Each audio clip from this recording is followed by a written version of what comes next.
여러분 안녕하세요. 오늘 8기 데이터 분석 모델링반 복습 영상 진행하도록 하겠습니다. 저희가 개념 때 배운 이제 리치라소 엘라스틱넷에 대한 부분 코드로 간단하게 확인했고요.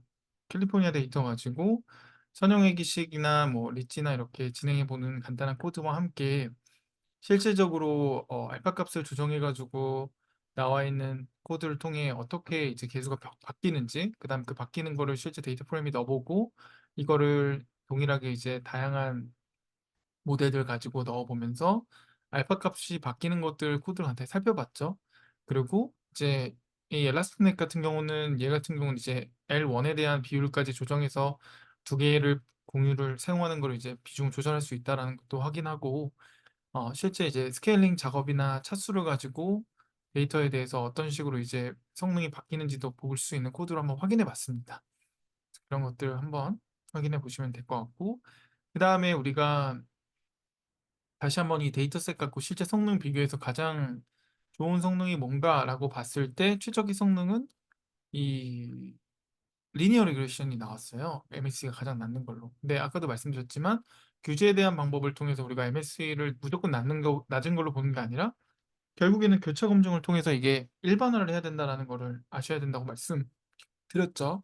그래서 코드를 보시면 나와 있는 것처럼 이제 세 가지, 네 가지 코드, 세 개, 네 개 모델인 거죠. 여기까지 포함하면 이 모델들을 가지고 비교해서 교차 검증을 통하고 그리서치를 통해서 어떻게 되는지 최적의 하이퍼 파라미터랑 그다음에 어떤 게 이제 실제 가장 좋은 성능인지 이런 것들 그리고 교차 검증까지 진행하면서 모델을 봤을 때 이제 리치로 사용할 수 있다라고도 뭐 판단할 수 있겠죠. 얘가 이렇게까지도 했는데 가장 그 낮은 성능, 좋은 성능인 거죠. 그러니까 얘로 보면 어떨까라고 이제 얘기할 수 있는데 이 최적의 모델을 선택하는 것들을 이제 우리가 단순히 1차원적으로 MS가 낮은 걸로만 선택하는 게 아니라 일반화를 해야 한다는 걸 꼭 잊지 마시고 이제 실제 케글 마스터가 했었던 코드를 가지고 우리가 좀 비교를 해봤죠. 케글에서 쭉 보면은 얘가 시각화도 하고 결국엔 계속 데이터를 이해하려고 막 알아보고 계속해서 어떤 건지 이렇게 확인해 보면서 처음에는 이 사람도 먼저 이제 가장 한 거 리니어 리그레션 가지고 어떤 식의 값이 떨어지는지를 봤어요. 이게 베이스라인 모델로 확인해 본 다음에 우리가 생각했던 규제랑 일반화를 통해서 차수를 높인 거죠.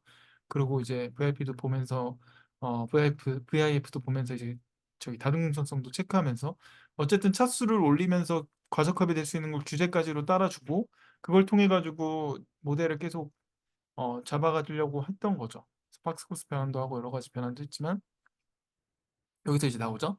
2차원으로 올리고 뭐 3차원, 4차원까지 올리고 그다음에 규제도 다양하게 해보면서 마지막에는 종합적으로 우리가 확인해 봤을 때 어, 그 모델들을 다 사용하고 차수를 올리면서 결국 이 R제곱 가지고 폴리노미얼 이제 디그리 올리고 그다음에 이제 규제하는 거 모델 다양하게 사용하고 그렇게 했을 때 성능들을 비교해 보면서 이 사람은 체크를 했던 것 같아요. 그래서 지표에 따라 다를 수도 있는 거고 어떤 모델을 사용할지도 다를 수 있는데 어쨌든 이 사람이 봤을 때는 엘라스트넷에 4로 했을 때 이 0.9822 정도가 가장 좋은 거로 제가 알기로는 확인한 걸로 있거든요. 그래서 여러분들도 이 일반화랑 과적합 이런 것들 잘 고민하셔서 경계 그래프가 어디서부터 갑자기 뭐 변화가 거의 없는지나 아니면 어느 수준까지 내가 그래도 일반화에 대한 거를 선정하겠다라는 것들을 분석하고 생각을 하시고 접근을 하면 좋고요. 그리고 이 모델을 사용할 때는 결국 규제라는 것들을 잊지 마시고 선형회기랑 다른 이 규제 회기를 볼 때 어떤 식으로 접근해야 되는지 이런 부분도 여러분들이 같이 좀 생각하시고 접근하면 좋을 것 같습니다. 오늘 여기까지 하겠습니다. 감사합니다.